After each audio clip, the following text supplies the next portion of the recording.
then the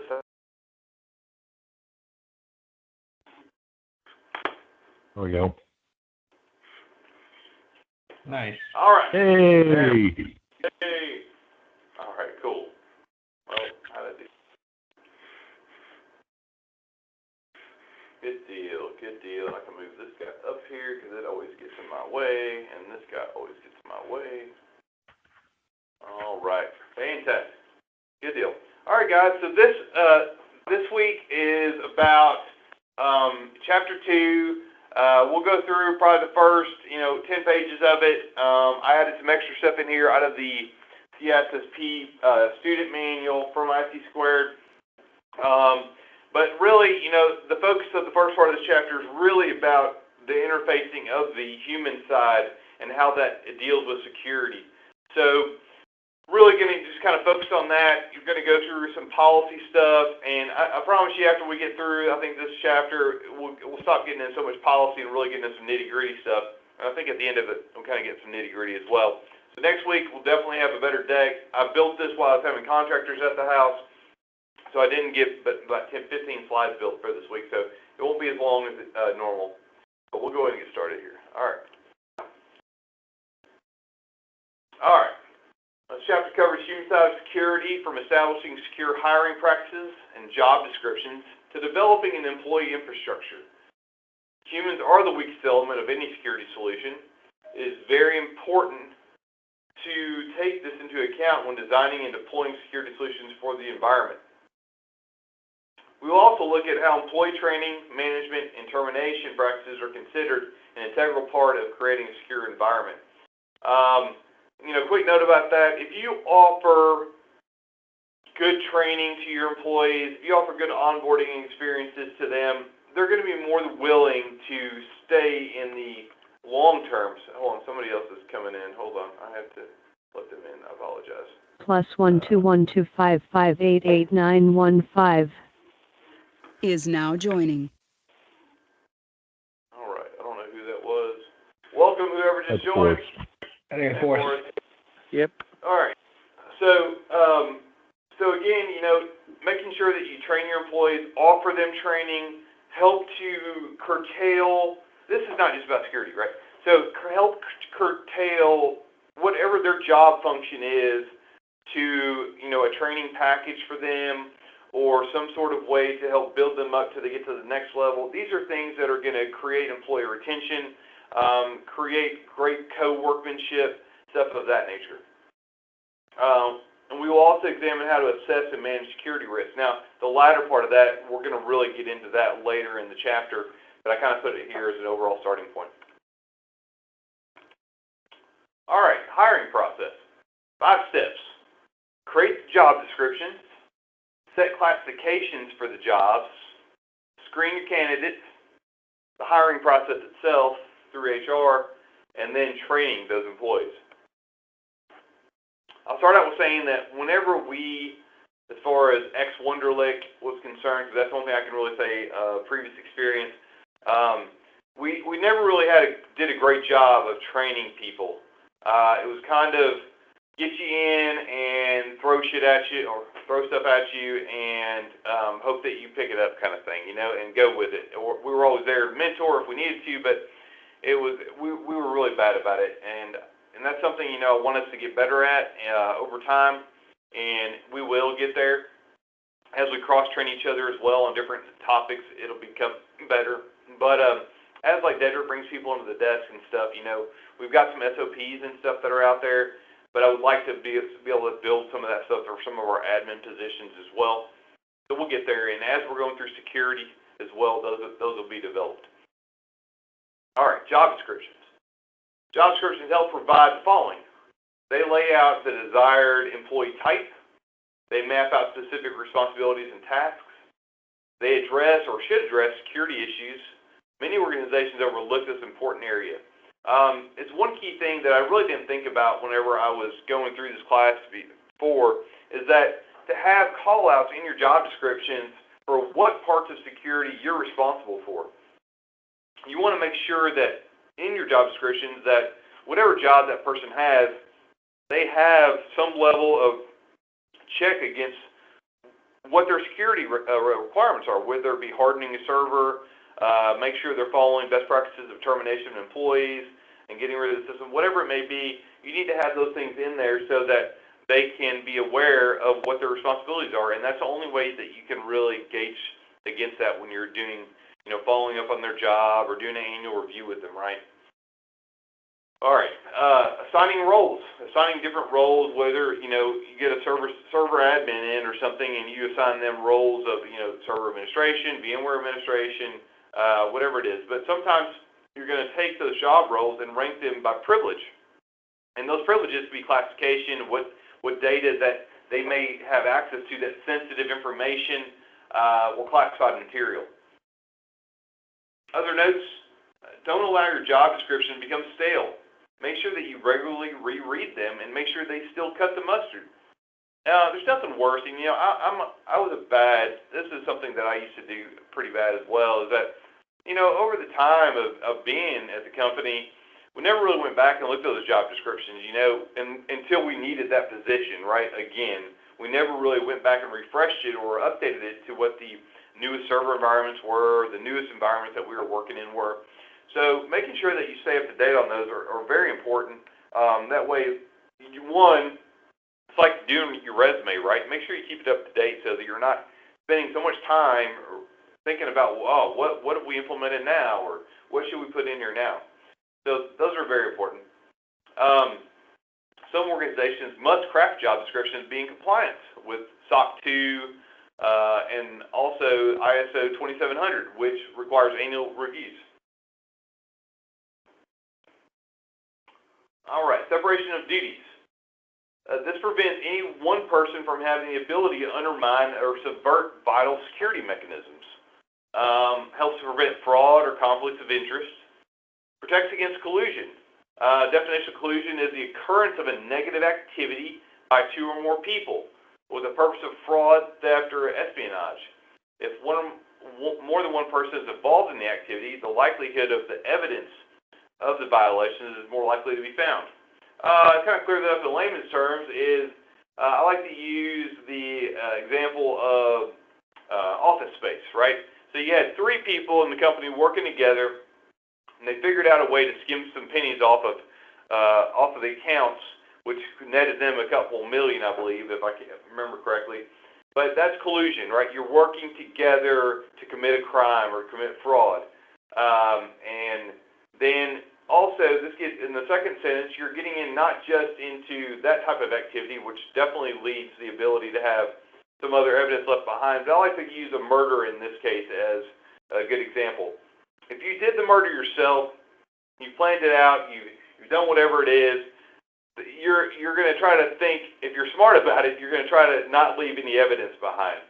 But if you're not so smart about it, then you're going to leave evidence, and then if you have a second person, well, that just increases that likelihood of them leaving some sort of DNA or leaving some sort of clothing or the murder weapon, whatever it may be, behind, and the likelihood of getting caught is going to be a lot higher, or double. So the reasons we do separation of duties is, one, so that you can't have two or more people come together and conclude, and create an environment to where that kind of thing could happen. Principal of least privilege. Permissions needed to do the job, and you're going to see this again on the next slide. So the principle of least privilege is, we want to make sure, like while we're going through this thing and removing desktop admin rights, right? Well, they shouldn't have those, and having those rights for our regular users is breaking the principle of least privilege. Now, we have corrected the majority of that at this time, but that is kind of an example of not obeying the least privilege rule. And it's also in the situation where you have admin accounts that, domain admin accounts that shouldn't have domain admin accounts. Should the desk have domain admin accounts? No, they shouldn't. But we've done it for so long because, there's only been so many of us, right? And we can only do so many things at one time, so that's kind of how it's been there. But that's where I asked Boris yesterday to kind of look into what roles in Active Directory we can filter them out and not give them domain admin rights. Good small table about this is Database management, you have one admin. Firewall management, a second admin. User account, which is probably the desk, right? You have more than one person. And then you have file management, again, is a single person or a single role. You can think about those as roles. Sysadmin roles, that's database administrator roles, network administrator roles, etc. All right. Job responsibilities is another important part of job description. Specific work tasks an employee is required to perform on a regular basis to grant access to objects that a person should maintain.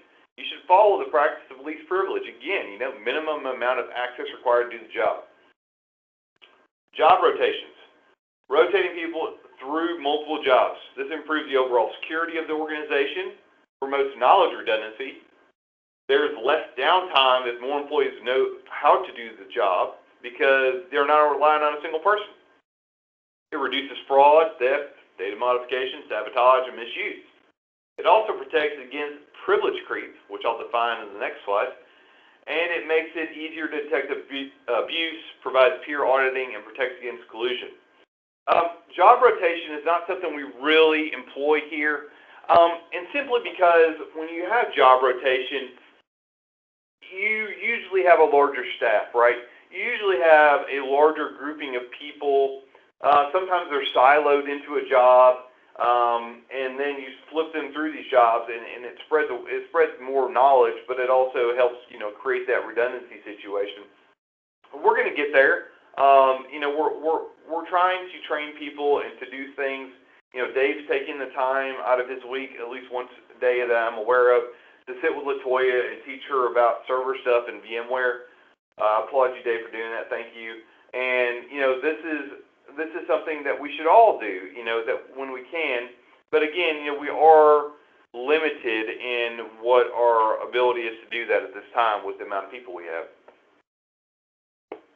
All right, privilege creep. This occurs when employees accumulate privileges over time as job responsibilities change.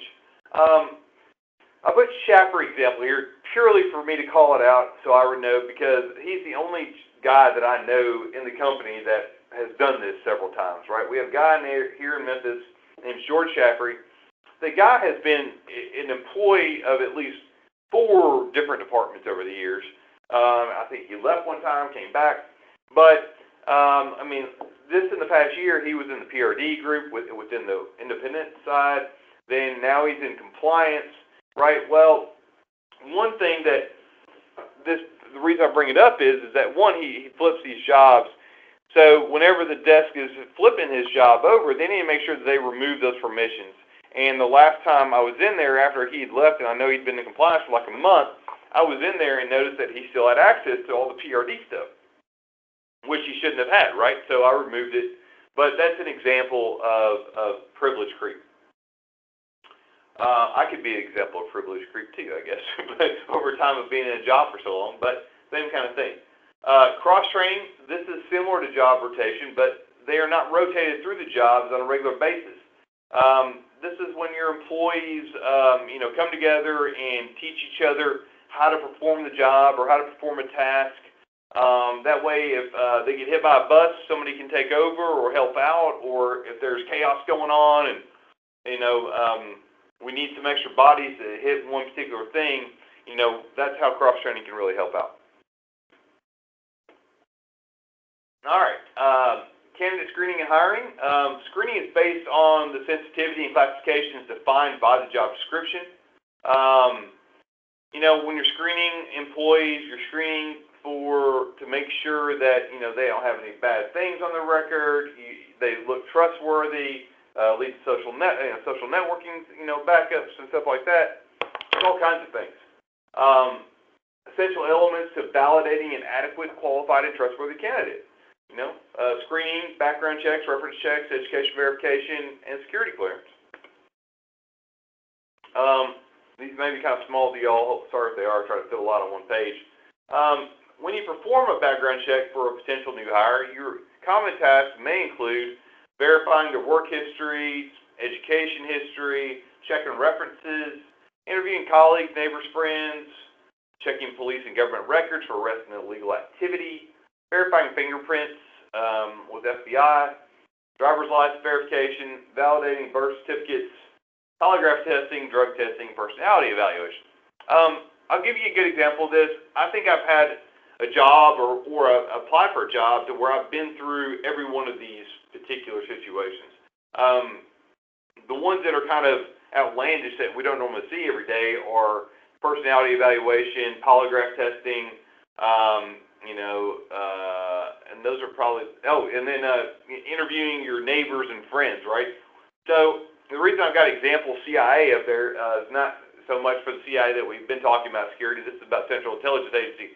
I've been at Wonderlic for 4 years, and I was still going to school, and I was graduating my bachelor's degree, and the CIA was recruiting, and they came to my school, my college, and they interviewed probably 20 of us, and I think 5 of us were selected to go to the next stage of interviews, which actually flew out to Arlington, Virginia, and we went through 2-day-long interviews where we went through everything, polygraph testing, drug testing, you name it. And then after that, they went on further past that and started calling our friends and neighbors and stuff like that. Now, personally for me, I didn't get in because I'd already been in IT for so long that they told me I was already set in my ways. Where my buddy, which was a hardcore World of Warcraft gamer and never came to class, he got a job with them, and he's still there with them today, and I see him about twice a year. But in the end of the day, I was glad I didn't get that job because they don't get to touch new technology at all. But that is one of those ones where it's kind of, you see those outlandish type of checks that they do. They're checking for those more discrete things and the polygraph test and all that stuff.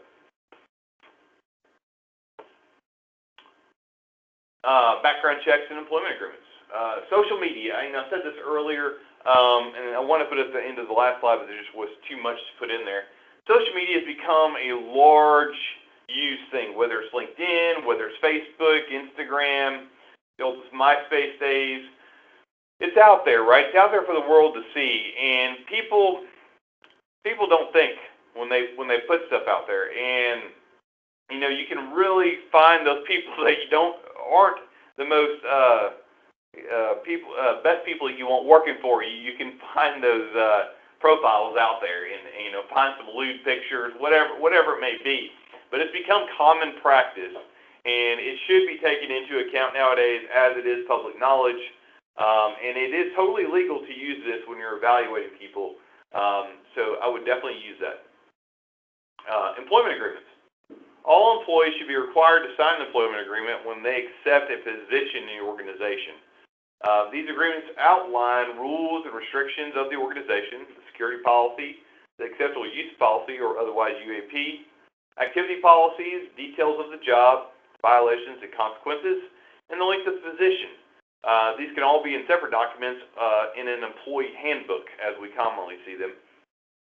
And the length of position usually is, you don't normally, full-time, part-time, contract, or in the contract situation it says, well, you got a 6-month contract, that kind of thing. Non-disclosure agreements, or NDAs, as we commonly see them. These are used to protect the confidential information within the organization from being disclosed by the former employee. When a person signs an NDA, they agree not to disclose any information that is defined as confidential to anyone outside the organization. Violations of an NDA are often met with strict penalties. I sign probably an average of 3 to 5 NDAs a year purely to talk to vendors. And they sign them for me to talk to them. You're sharing company secrets. You're sharing information about your infrastructure. You're sharing information about how you use data. And they're sharing with you what their roadmap is. They're sharing things that aren't public knowledge to the world because that could hurt them when it comes down to the outside world, their competitors, etc. Right? So when you sign these NDAs, you're taking on a responsibility to keep your mouth shut, right? Very important. Non-compete agreements.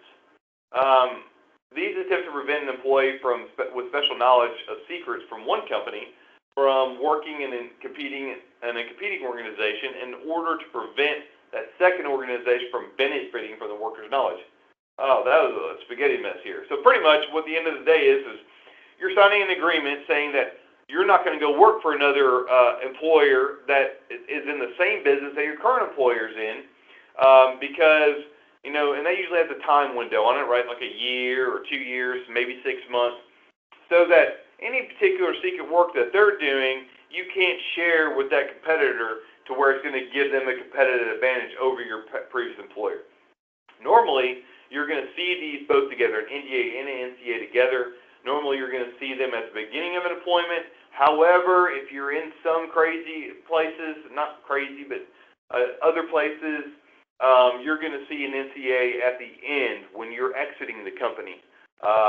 And they're going to say, well, sorry, I know you're leaving the company, or we're letting you go from the company, but you have to sign this, or you won't get your last paycheck. Now, you can't do that in the state of California. There may be a couple other states you can't do it, but you can hold it if they won't sign it sometimes. I'm not sure all those laws, and it's not applicable to this exam or anything, but just be aware of it. Onboarding and termination. Onboarding is the process of adding new employees to the Identity and Access Management System, or IAM, of an organization. By using an IAM, you are using a secure process for creating and issuing the employee any access information or tools necessary for their job. These include user ID and passwords, keys, tokens, etc. This process is also used when people change job positions or higher levels of access are granted. IAM, you know, we can think about this in our company as UltiPro is an IAM, Active Directory considered as an IAM, and there's several other independent systems that are considered IAMs as well.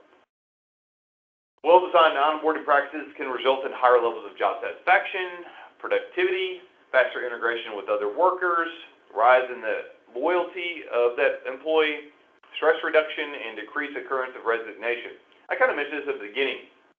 When you're onboarding somebody, if you have your stuff together and you bring this employee in, you give them the information they need, and they're not hunting and pecking to find out how to do their job, it's going to be a lot easier for them to integrate, and they're going to be a lot happier and less stressed. I'll give you an example of this, and I use my wife in examples every once in a while, but she currently, not this job, but her last job she went into this company and something she'd totally never done. She'd been a restaurant manager for God knows how many years. She went in this totally different job after she got out of school, and they promised her all this training and all this knowledge transfer, and she got in there and they gave her none of it. And she was totally at the whim of trying to figure out how to do it herself. People weren't sharing information. It became so stressful for her that she actually resigned. You know, so that's an example to help you understand that where it would cause stress or cause dissatisfaction where they would not want to work for that company. When the security department and the HR department have a good relationship, termination process can be accomplished much easier. Such a relationship fosters the essentials to maintain control and minimizes risk during the termination process.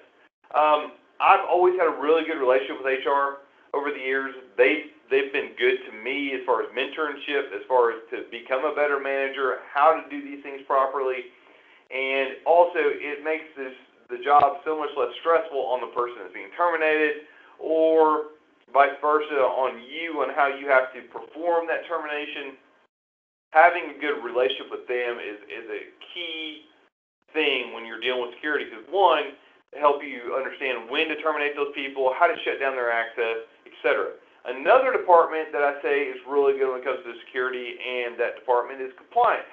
Having a good relationship with your compliance department, whether that's healthcare compliance, financial care compliance, not financial care, but financial companies like us.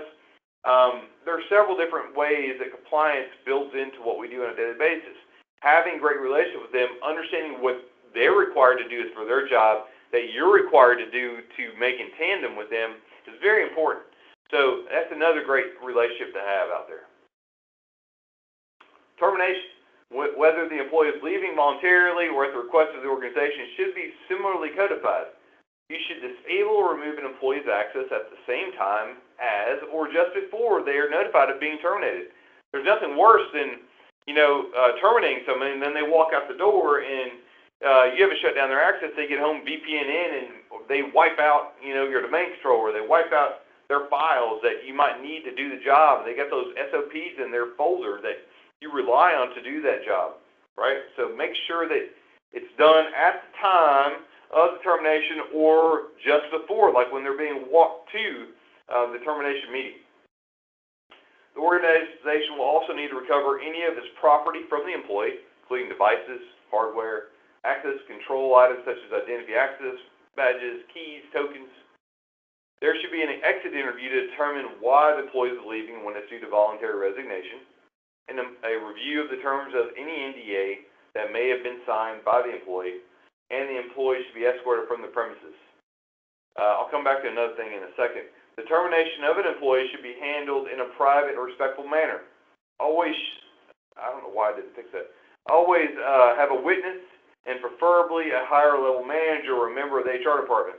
Emotions can flare quickly, so you need to be prepared for what might come your way in very short order. All right, so getting back to the exit interview, okay? Exit interviews are great, especially if they're leaving voluntarily. You'll know why they decided to leave. It could be pay. It could be satisfaction with the job. It could be a coworker problem. It could be that they felt that, they weren't equal part of the department, whatever it could be, but they're important. However, if you are letting someone go, or you have somebody that's very disgruntled and they're leaving on their own, getting an exit interview may not be happening, right? So you can ask for it, but it's not a must, and it's not a, you know what, you got to do this, right? That's their decision. That's their freedom at that point. They don't have to do it. So be aware of that. While it's good and it gives you good feedback, it's not always going to happen. All right. Vendors, consultants, contractor agreements, and controls. Employees and staff are not the only personnel who might have access to the organization's IT environment. Vendors, consultants, contractors from outside the organization might also have access. It is important for the organization to create procedures and processes that properly constrain and distinguish access by non-employees. Some of the tools organizations may consider are additional contractual protections. The organization should protect itself from harm done by the external parties that the organization has granted even limited access to. The contract between parties can stipulate the form of protection necessary for accomplishing this, often monetary. This protection can take form of cash payment for failing to agree to terms, requirements for the external party to maintain the appropriate insurance policies and professional services. This is often addressed by errors and omissions policies or errors and omissions insurance, or an express transfer of liability where allowed by law. Distinct accounts. External parties might be granted differentiated accounts from other users. These accounts might provide limited access or convey additional audit information. Escort requirements. External parties might be required to have constant monitoring, either via surveillance or continually in the presence of an employee of the organization. Distinguished identification.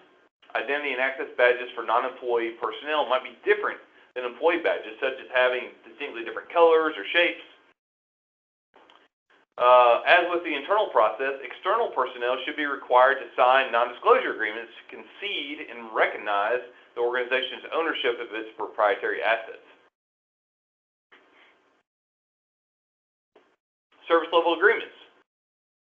Vendors, consultants, contractors, controls are used to define the levels of performance, expectations, compensation, consequences for entities, persons, or organizations that are external to the primary organization. Often these controls are outlined in a document or policy known as the Service Level Agreement, or commonly known as FLA.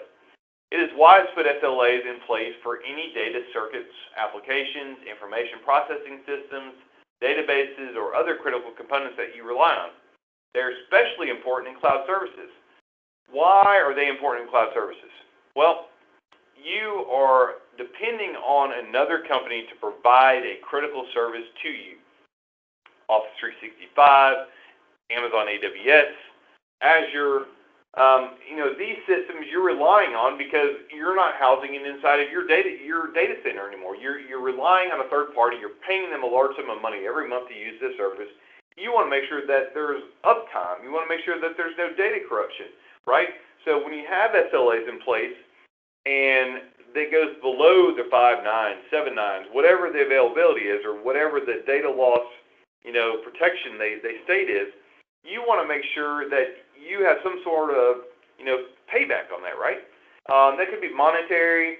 It could be a free month of service. It could be getting out of a contract, right? You say that you were down for a whole week. Office 365 is down for a whole week.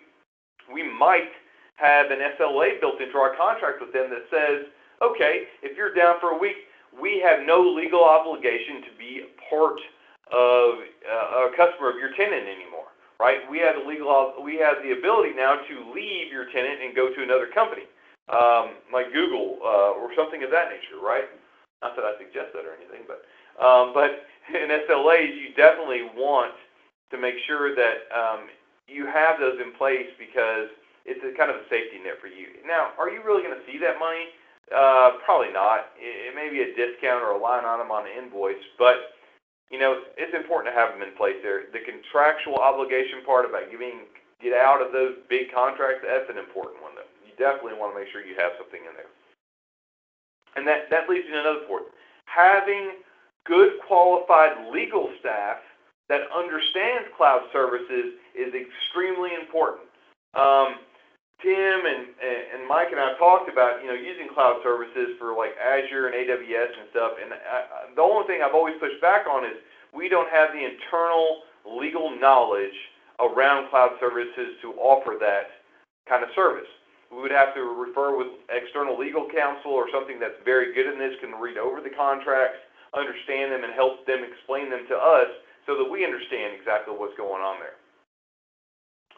Issues addressed by SLAs: system uptime, maximum consecutive downtime, peak loads, average loads, responsibility for diagnostics, and failover time if redundancy is in place.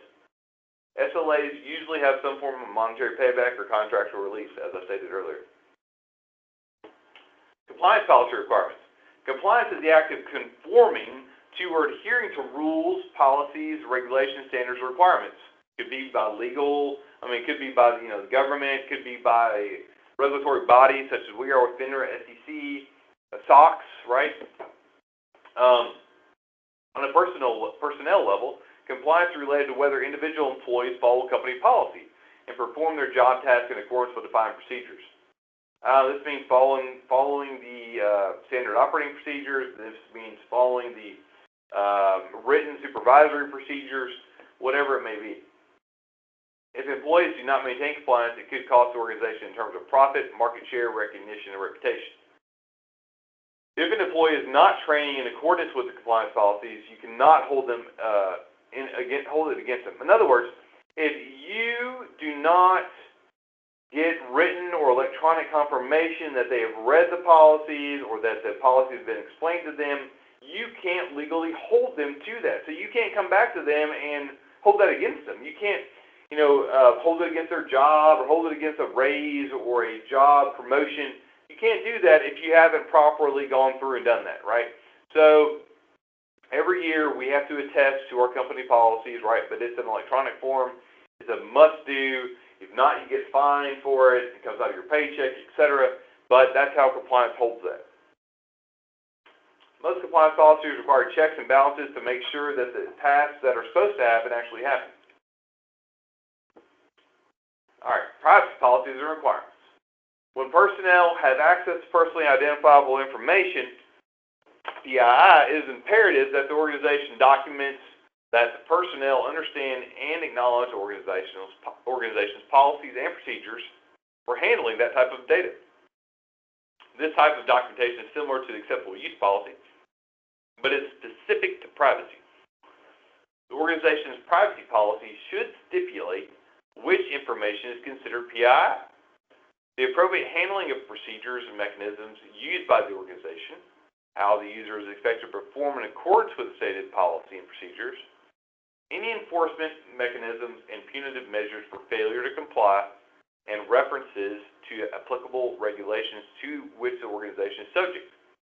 This can be include national laws for certain jurisdictions, GDPR, PIPEDA, laws for specific industries in certain countries, such as HIPAA, GLBA, local laws by state and municipalities, which organizations operate.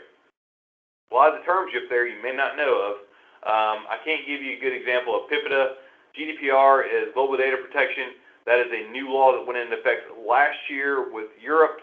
HIPAA deals with healthcare privacy laws, and GLBA is the Gramm-Leach-Bliley Act that came out in the 90s or the early 2000s.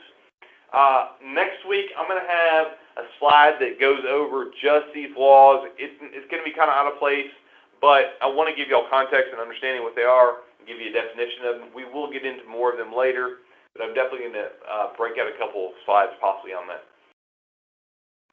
The organization should also have a document that is a version of the privacy policy that affects customers and other external parties. For instance, a medical provider should be able to present patients with a description of how the provider will protect their information. All right, so this goes into whenever you're going to your doctor or something of that nature, and usually annually, they make sure that you sign their privacy waiver so that it tells you what they're sharing with external parties, what they can't share with external parties, and you're signing that, saying, yeah, I agree to that, right? But every company, even us as a company, we send out to our clients on an annual basis our privacy policy, and it's slapped right on our website, right? So we've got to make sure that our customers are aware of our privacy policies. It's a law. We have to do it. All right, that's the end of this week, guys. Covered some general stuff, covered some, in-depth stuff that you may not have known of in the hiring process of things, and how those things work out. There's a lot of information, but just want to make sure you have a good grasp on that. Next week we'll get a little bit more, and probably a little bit longer class, but not too bad. But we'll really try to get through this. I want to get through Chapter 2 kind of quick so I can get on some more meat and potatoes kind of thing that will excite some people. Anybody got any questions, thoughts? Nope. All right. No, I got it. Good deal, everyone. All right, well, y'all have a wonderful evening. Thanks for taking time to be with me tonight, and I'll talk to you soon. Cool. Thanks, Aaron. Thank you. Thanks, Aaron. Guys. Bye-bye. Night. Good night. Good night. Multiple people are now exiting. +12125588915 is now exiting.